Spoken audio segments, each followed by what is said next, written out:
Estamos entre la última parte de estos relatos y el comienzo de la historia de Abraham. Listo, esto es Génesis 11, 1 al 9. Listo. Sabemos que el relato apunta a una ciudad simbólica. Ciudad simbólica por todo lo que significó en el Oriente Antiguo y ciudad simbólica por lo que significó para Israel en su historia. Esa ciudad simbólica es Babilonia. No narra directamente diciendo Babilonia, lo que dice es que se instalaron en la llanura de Sennaar. Esta narración es típicamente yavista.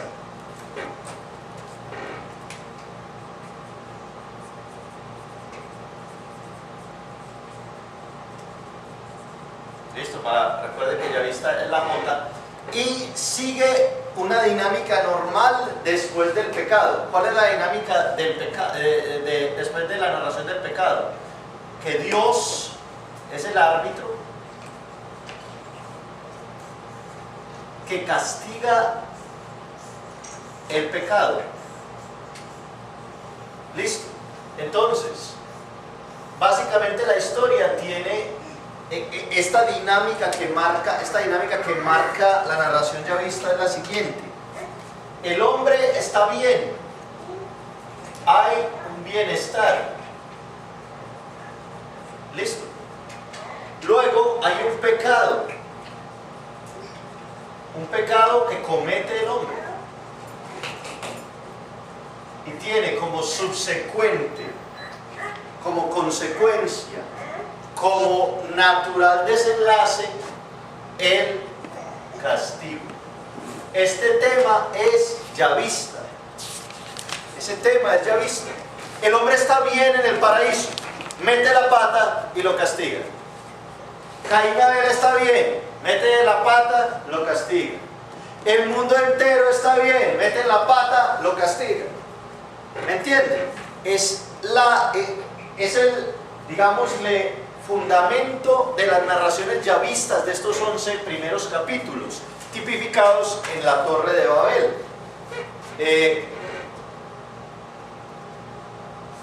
Y que termina el hecho de la ruptura de la comunión del hombre por el hombre, del hombre con el hombre, al confundir las lenguas.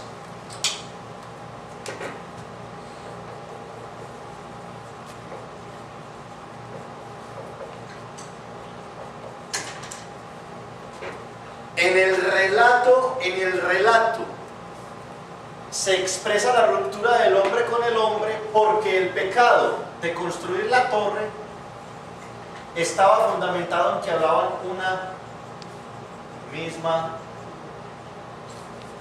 lengua. ¿Por qué pudieron construir la torre? Porque tenían la misma lengua y las mismas palabras. La misma lengua y las mismas palabras hablan de diálogo y de comunión. ¿Cómo se rompe el diálogo y la comunión? Pues confundiéndole las lenguas. La división absoluta del hombre con el hombre y la creación, digámosle de alguna manera así, de las diferencias de cultura y de expresión.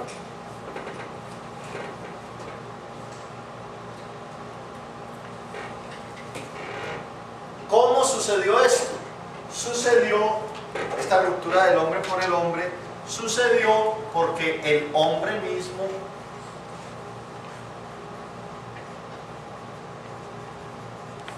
la atrajo sobre sí.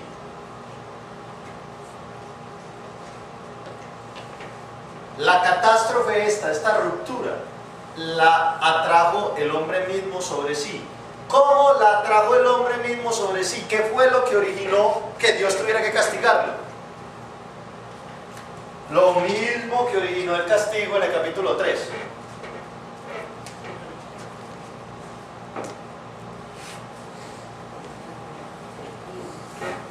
Lo mismo que originó en el capítulo 3 el castigo.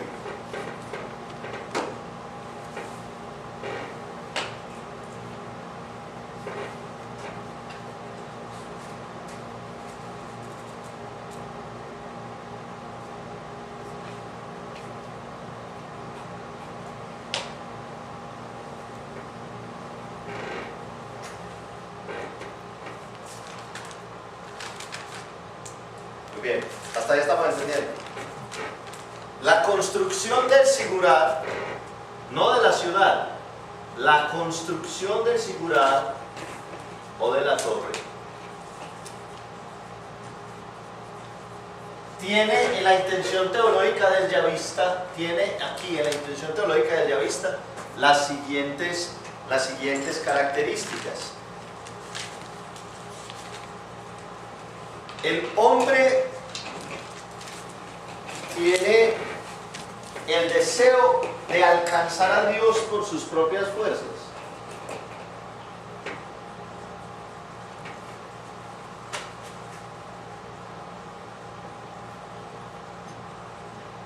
Ese deseo de alcanzar a Dios por sus propias fiestas manifiesta el orgullo y la prepotencia del hombre.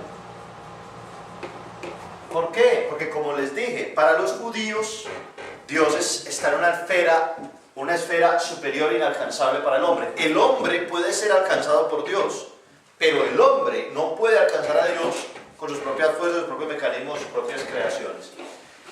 La construcción del sigurat al mismo tiempo expresa la rivalidad del hombre contra Dios. En lugar de ver al Dios que lo ha creado como su creador, no es su creador, es su rival.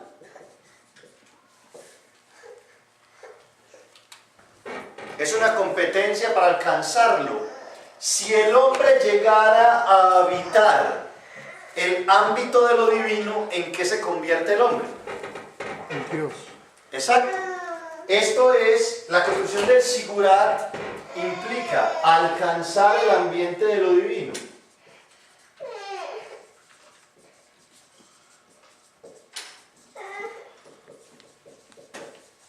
Y entonces al mismo tiempo poder llegar a esa esfera lo convertiría en igual a Dios. Donde vive Dios solamente puede vivir Dios, no puede vivir el hombre. Pero si el hombre llega a donde vive Dios, el hombre se hace a sí mismo igual a Dios. ¿Qué hay detrás de la construcción del sigurat? El mismo motivo del pecado, narrado en el capítulo 3. La rivalidad del hombre para con Dios, no mostrándose como criatura de Dios, sino como el rival de Dios, porque quiere ser igual a Él.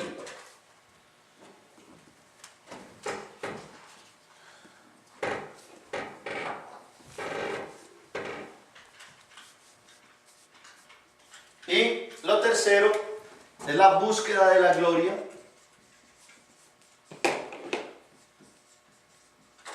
Y del nombre, del reconocimiento de todos los hombres del mundo. Listo. Ellos querían ser conocidos por todos y tener gloria. La gloria corresponde solamente a Dios, y el nombre, en realidad el nombre en la Biblia es el nombre de Dios. Esa búsqueda de gloria y esa búsqueda de reconocimiento del resto de los seres humanos está fundamentada en la ibris exacerbada. Es decir, la ibris multiplicada muchas veces hace que el hombre no solamente quiera ser igual a Dios, sino que lo vea como su rival y quiera construir en el mundo aquello que solamente es para Dios. No solamente quería alcanzar la esfera de lo divino, sino que quería que en el mundo el hombre fuera conocido de la misma manera como es conocido, reconocido y glorificado. El hombre glorificado por el hombre es una cosa que la Biblia rechaza de muchas maneras. El hombre no puede ser glorificado para el hombre y la Biblia por el hombre, y la Biblia dice muchas veces dice muchas veces que la gloria es solamente para Dios. La narración o el relato está cargada de expresiones que reflejan en cómo están escritas cosas donde el hombre se asemeja a Dios. Esas expresiones, por ejemplo,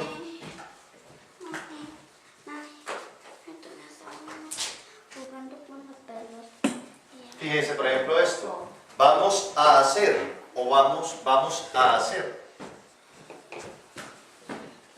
¿Quién dice esta expresión en la Biblia? Dios, Padre, Dios Creador. El Creador. Vamos a hacer es una expresión de Dios. La verdad es que uno lee la Biblia y no encuentra los cabos hasta que uno dice, jolines, pero ¿qué pasa aquí? Ellos se dicen vamos a hacer. Esa expresión es de Dios cuando está creando. Entonces, de alguna manera, la iblis exacerbada del hombre quiere manifestarse en estas expresiones como si el hombre quisiera hacer lo mismo que Dios hizo al crear. Lo mismo que Dios hizo al crear. Y bueno, si el hombre se considera a sí mismo creador, pues desplaza la figura de Dios que lo ha creado, y el hombre rivaliza con él. Vamos a hacer al hombre a nuestra imagen y semejanza, entonces vamos a hacer una ciudad para que todo el mundo lo reconozca. La expresión es la misma. Muy bien.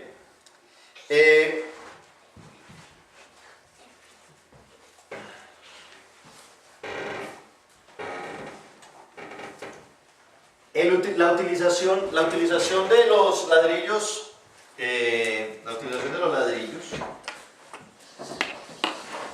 es un motivo interesante introducido por el autor yavista, porque los ladrillos son considerados como perecederos.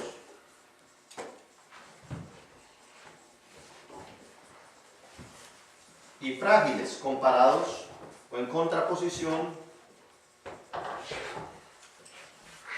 con la piedra.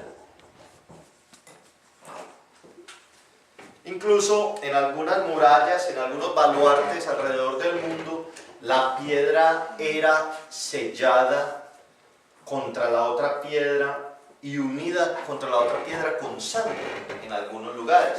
Por ejemplo, las murallas que se conservan todavía en algunos de los pueblos antiguos, lo que era la argamasa o el cemento, siempre, incluso nosotros hoy día al cemento le echamos agua, ¿cierto? Para que espese y después se fortifique. En muchas de las construcciones antiguas se hacía con sangre.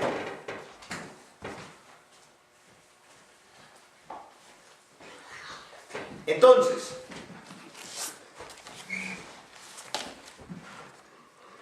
hay un detalle además fundamental en el antropomorfismo. Esto es detalle por detalle. El Señor, para poder mirar, tiene que hacer ¿qué? Presencia. Lean en la Biblia en este pedacito. Para el Señor ir a mirar, el antropomorfismo utiliza un verbo. ¿Qué es lo que tiene que hacer Dios? Ir, bajar. Bajar.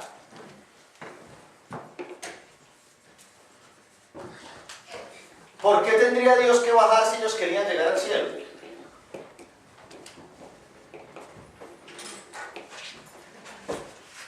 Porque no solamente utilizaron mecanismos perecederos, sino que no habían logrado llegar a la presencia de Dios.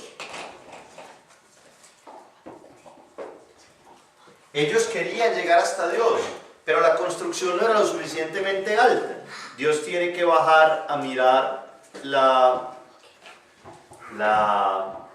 construcción, porque no habían llegado lo suficientemente alto. Dios no los castiga por haber llegado a donde Él, porque de hecho ellos no habían llegado a donde Él. Porque Dios confunde y embrolla el lenguaje. ¿Para castigar o para prevenir que sí la hagan hasta donde Él? Para prevenir.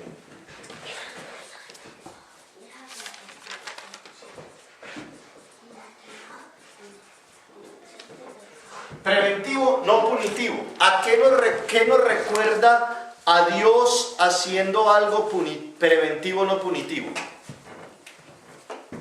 ¿En qué otro momento de las narraciones ya vistas Dios hace algo preventivo, no punitivo, frente a algo que el hombre hace?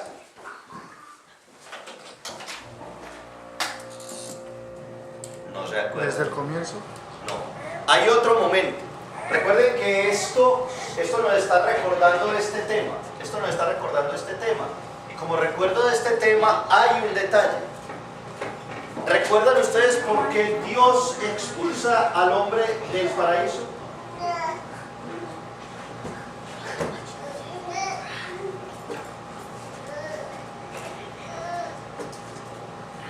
¿Por qué Dios expulsa al hombre del paraíso? Bueno, eso me decía desde el comienzo, ¿no?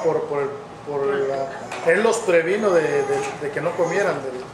No. Ellos comieron, había dos árboles que ellos no podían tocar. ¿Cuál fue el que tocaron ellos? Del bien y el mal. Y el bien y el mal, pero había otro árbol que Dios los saca del paraíso para que no lo coman. De la ciencia. Desde la ciencia del bien y del mal fue el que comieron. ¿Cuál es el otro árbol que Dios los saca para que no lo coman? El árbol de la vida. Exacto. Dios expulsa al hombre del paraíso no porque no pueda vivir en el paraíso. Las condiciones que Dios les puso se las hubiera podido poner en el paraíso. Pero el narrador yavista pone a Dios expulsando al hombre del paraíso porque el árbol de la vida haría al hombre vivir eternamente. Y desde la concepción yavista, esos dos árboles eran los que fundamentaban lo divino. Que Dios pudiera decidir qué es el bien y qué es el mal y que el otro le obedezca. Que la vida de Dios no sea limitada, sino eterna. Entonces, Dios se dice a sí mismo, como aquí se dice a sí mismo: hombre, yo no voy a dejar que esta gente deje de acá porque vienen y comen el árbol de la vida. ¿Y qué hago? Voy a sacarlos. Entonces los saca y pone un querubín con las espadas y que no sé qué. Yo no sé si se acuerdan. El ángel es con una espada de fuego para calentarle al que sea lo que sea cuando venga, porque no pueden venir a comer el árbol de la vida. Es un castigo no punitivo, en realidad es un castigo preventivo para evitar que suceda un mal mayor. Lo mismo sucede aquí, aunque el material es frágil, como el hombre es frágil, y aunque su objetivo no llegue a ser, porque de hecho el hombre nunca va a poder llegar a ser a Dios, Dios hace algo preventivo y confunde la lengua de las personas. Muy bien.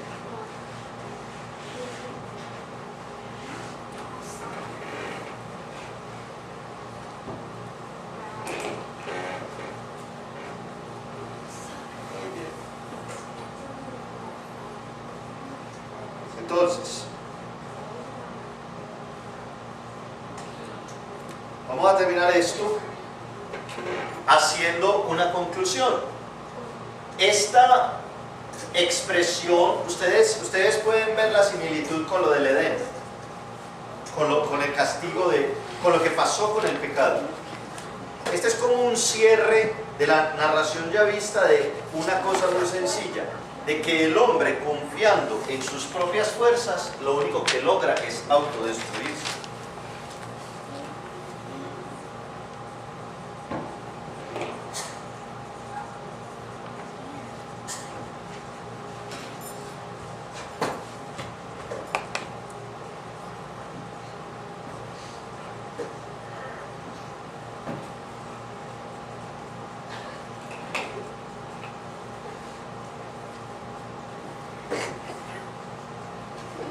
El hombre, confiando en sus propias fuerzas, solo puede autodestruirse.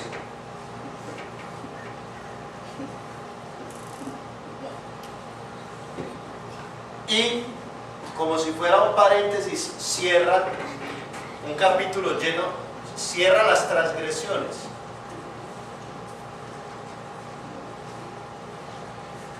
Del hombre, con la transgresión más grande: y respetar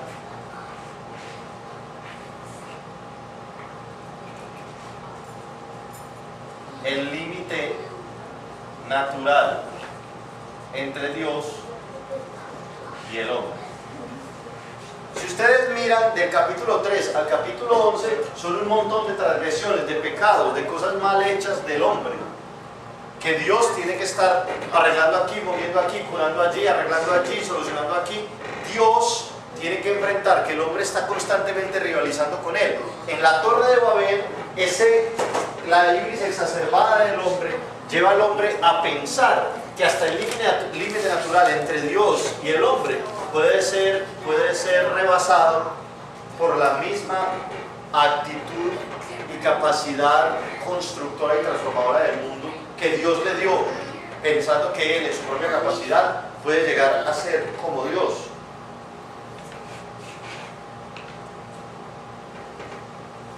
Muy bien.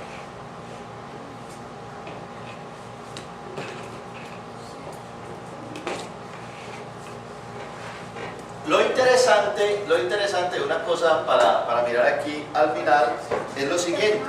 Los judíos tenían una ciudad que se llama así.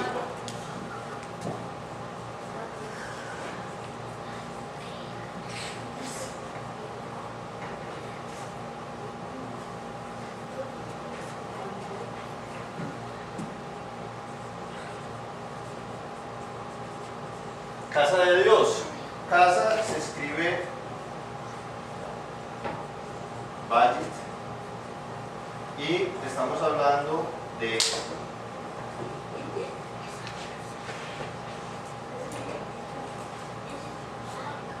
el Ohim.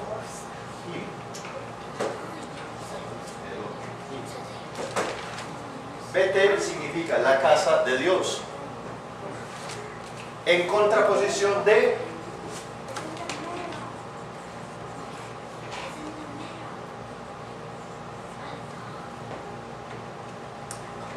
una cosa es Babel y otra cosa es Betel.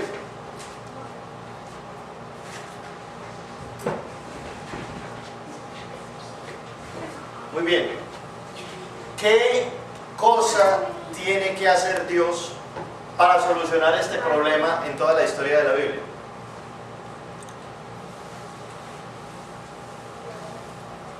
¿Dónde soluciona este problema Dios en la Biblia?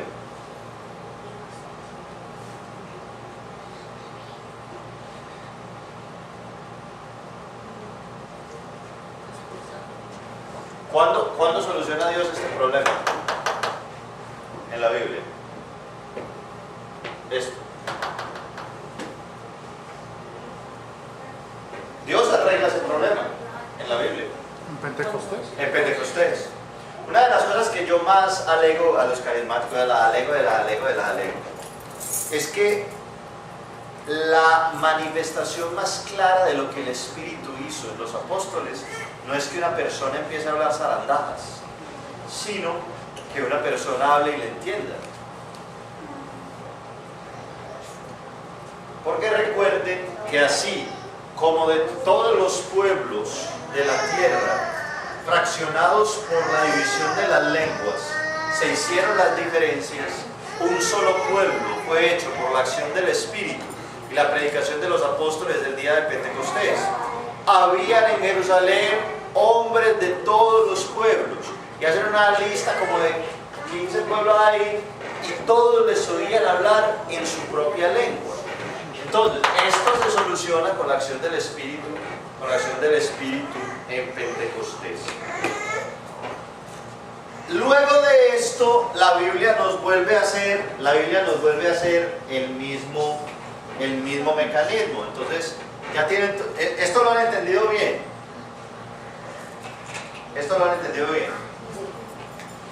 ¿Alguna duda sobre esto?